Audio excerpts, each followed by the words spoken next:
इसमें कोई दो राय नहीं है। दूसरा, ये जो यूजीसी बिल आया है केंद्र सरकार के द्वारा भारत में, जिसके लिए लागू करने की भरसक चेष्टा की जा रही है, उसके संदर्भ में कुछ मैं अपने विचार व्यक्त करूंगा।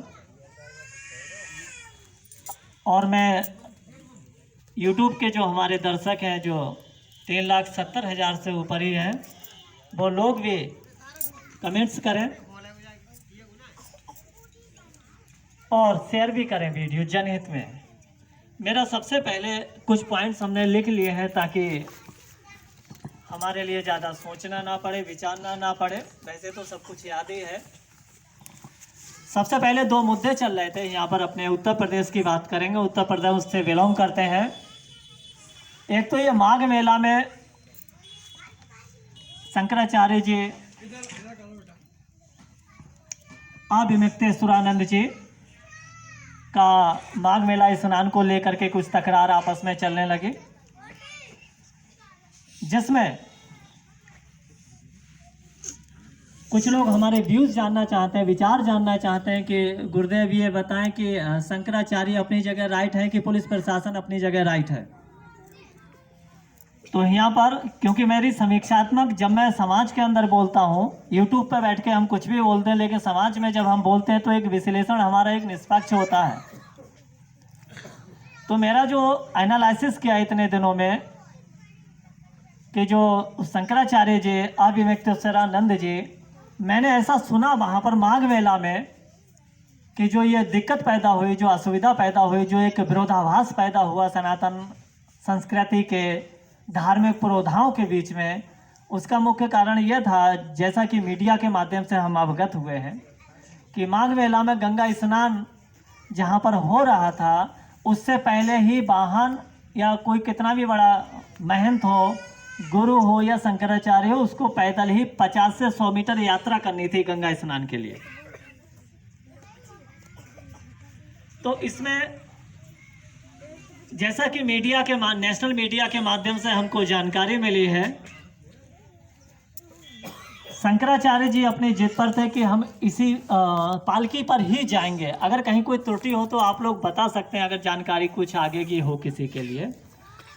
इसी के बहाने जो उनके बटुक थे, जो ब्रह्मचारी थे, उनके शिष्य लोग थे, उनके भक्तगण थे, उनसे उनका प्रशासन के साथ में हटो बचो में धक्का मुक्की हुई। और धक्का मुक्की में प्रशासन अर्थात पुलिस में भी कुछ खुरापाती अलग मानसिकता के लोग होंगे, जो सनातन की छवि के लिए, हाँ इधर ही से कहा, सनातन की छवि के लिए या आदित्यनाथ की छवि के लिए धूमिल करने के लिए आपस में ही इनके अंदर एक विरोधाभास पैदा हो जाए।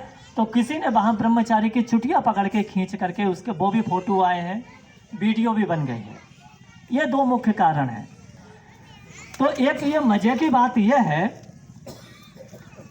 कि अब यहाँ पर गलती किसकी? यहाँ पर अगर कोई सवाल करेगा कि गलती किसकी, तो मेरा जो अनुमान है कि हम चाहे कितने भी बड़े गुरु सही, कितने भी बड़े महंत सही, कितने भी बड़े शंकराचार्य सही, हम लोगों को अगर समाज के बीच में हम और तुम रह रहे हैं, बैठे हैं, तो हमें समाज और प्रशासन के उन नियमों का पालन करना ही चाहिए, जिससे और लोग भी हमारी बराबरी ना करने लगे। अगर किसी को आपत्ति है तो हेलो। तो शंकराचार्य जी से भी ये थोड़ी जिद हुई, नहीं तो हम इस पर ही चढ़ के जाएंगे पालकी पर। जब और महात्मा ऐसे पैदल ही जा रहे हैं तो आपको नहीं जाना चाहिए था।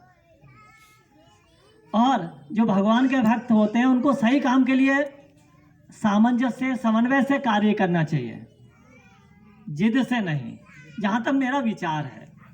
दूसरी बात ये, यहाँ पर जो अपने उत्तर प्रदेश के मुखिया हैं वो भी जिद में कम नहीं है। अभिमिक्तेश्वरानंद भी अड़ुआ आदमी है और योगी आदित्यनाथ भी अड़ुआ आदमी है। अभिमिक्तेश्वरानंद ये सोच रहे थे कि हमसे क्षमा मांगे आदित्यनाथ कह रहे थे तुमने माघ मेला के नियमों का पालन नहीं किया, गलती हमारी थोड़ी है।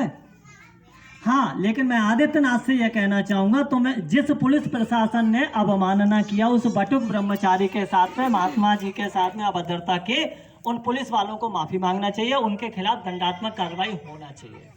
यदि तुम अपने को साधु मानते हो तो, अगर तुम अपने को सनातन संस्कृति के रहनुमा मानते हो तो, भाई आप विमुक्तेश्वरानंद भी एक साधु ही हैं, ठीक है ना, तो मिलजुल के रहना चाहिए। इसका फायदा जो है और लोग उठाते हैं आपस में, और लोग हंसी मजाक बनाते हैं। पहला पॉइंट मैंने क्लियर कर दिया। क्या